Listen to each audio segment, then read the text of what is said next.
Hello everybody, this is a video request, and if you have a video request or just need some consultation or guidance and wisdom in life, you can visit my consultancy site. That's assholeconsulting.com, and I'll yell and curse at you on the internet and or over email, and you'll pay me for it, and we'll all share warm fuzzies together. Anyway, a young man writes, Jason writes, "Hi Aaron, I have fully embraced your teaching on living a life of minimalism. I left my 80-hour-a-week corporate job and now do about 35 hours a week." There you go. You live in life. "I travel and enjoy my life." That's what it's for, man. Good old Bill Shatner.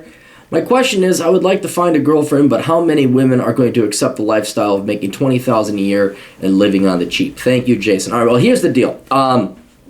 I believe women are, they have this thing, not women, but there's this thing called neuroplasticity, and it means your brain will adapt and adjust to different environment and stimuli. And I don't believe not just women, or humans, are finite set, like this is an Angry Bird thing. It will forever be an Angry Bird thing until it is unstuffed by a dog or burned or whatever meteorite hits and it goes away.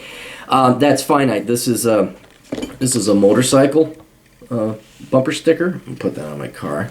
And this is that's lip balm, and that will remain lip balm. Probably should use some. Until it's all gone. So these things are static. The human mind is not. It's dynamic. I think it can change. And so, whereas at first, yes, the vast majority of women, and they're programmed to be this way, is to not like a guy who makes very little money. Because historically, we can all go into the Darwinistic survival thing again, that men provided resources for the wife and the children, and that was a sign that your genes would be forever gone into the future, blah, blah, blah. So there is that. However, there are women who, I would say all of them have the genetic programming, but not all of them are all about making money. A lot of them were raised up right by their fathers and their mothers. A lot of them know that money isn't everything. And so I'd say, and there's good girls out there. I know, a lot of guys are the men, "Oh, women fucking suck. I hate the fucking women. Ooh, ooh." But, you obviously have good women in your life. So you know that good women are out there, and there are some women, they're rare, they don't really care how much you make. As long as you're making money and supporting yourself and not parasiting off of them, they'll be fine with that. But all that being said, I think women, like men, the human brain is susceptible to plasticity. It is susceptible to change. And I don't mean to get personal, but, I don't have to get personal with any one particular example or anecdote about the women I've dated. All of them I have changed. All of them have changed you. Every girl you've dated, you've changed, and every girl that has dated you has changed you. But in particular, I'm a big fan of training your girlfriends, training your wives. They need fucking training. And it's basically, I've had several instances where, no, we aren't buying luxury cars. No, we're not going to have luxury apartments. No, we're not going to piss away our money on things we can't afford. No, you're not buying that. And it always is backed up with, and if you don't like that, there's the door, because those are my fucking rules to date me. So that's just one example, but there's weight is another perfect. It is so much easier to grab a fat chick and make her lose weight than find a hot chick and make her nice. So you can change women. So when you date women, you're going to face somewhat of an uphill battle, but a perfect example or conversation that you would likely have, let's say you're on a date and you just want to go to Subway, like, let's go for a walk in the park, like, let's go downtown and party. Like, dude, you could say, how much credit card debt you got? It's a perfect opening and opportunity. Well, what do you mean? How much debt do you have? Like, do you have student loans you still have to pay off? Do you have credit card debt? I noticed you got a brand new car. I've never owned a brand new car. How do you afford that brand new Honda? And then she'll be like, well, so you have a lot of debt. Yeah, well, why would we go downtown and spend more money that you don't have? Why don't we just enjoy each other's company and, get a sandwich and go have a picnic somewhere? And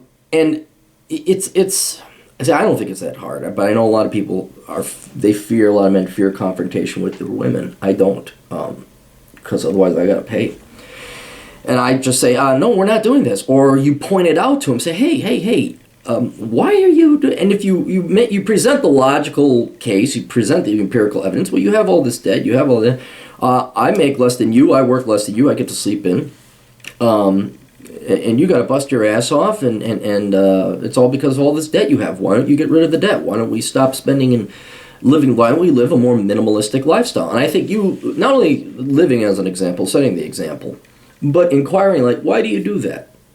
You know, you will start to make these girls, and men as well, because it's not just women that piss away money, but you'll make women that you're dating start to really contemplate the meaning of life. And if they're running around dropping $200 on shoes and all this other crap, and they're miserable, and they got to worry about working, they have to work. Meanwhile, great thing, and it is not to besmirch my girlfriend, because she is a hard worker, and but let me show you what would happen, or what does happen, but you can kind of see how it works.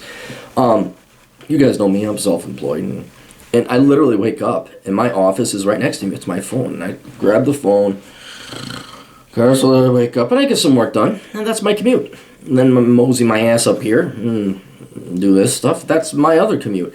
My girlfriend's got to wake up at 6 a.m. every morning and go commute.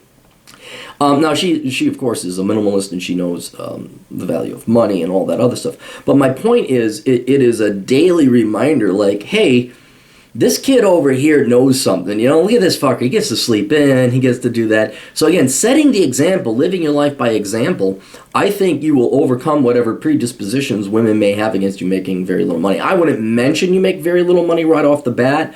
I wouldn't. You know, I don't really talk finance. Well, it's been so long since I've dated girls, but I don't mention money, frankly, at all. I don't see the point and purpose of it, because it's not what I pride myself on. But you could, you know, down the road, when it's obvious that the girl has like this fancy car and you have this kind of crappy car, and she's just kind of wanting that's when you make your, I mean, not even your argument, you make your case.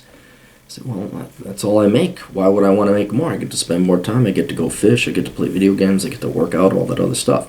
So by that time, on the third or fourth day, if you're starting to talk money, the girl will. Women don't know what the fuck they want. They just don't know what the fuck they want.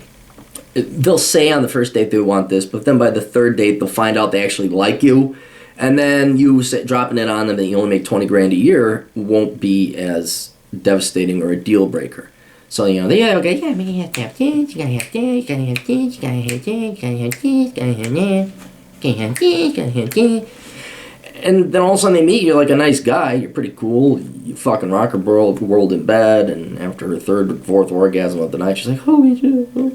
And then she may not care about the 20. Then all of a sudden it's just like, hey, oh, well, I kind of, oh, yeah, I guess I don't know what I'm like. So, that was my impersonation of every American girl ever. Anyway, so yeah, interesting question. I think you shouldn't have any trouble. I mean, as long as you're a good-looking guy, you're funny, you're charismatic, you go out there, you do something. And I've had this, one other thing. I've had more girls than not admire my minimalism and my ability to get by in very little.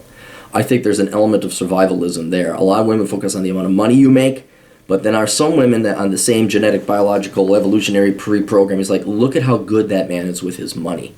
They say, well, I've really, girls have liked it that I've driven shitty cars and I can repair my own car. So it's not as bad as a handicap as you think. Anyway, best of luck. I think you'll do fine. Just make a cogent and convincing argument as to why you do that. And I think, panties will still be dropping. Toodles.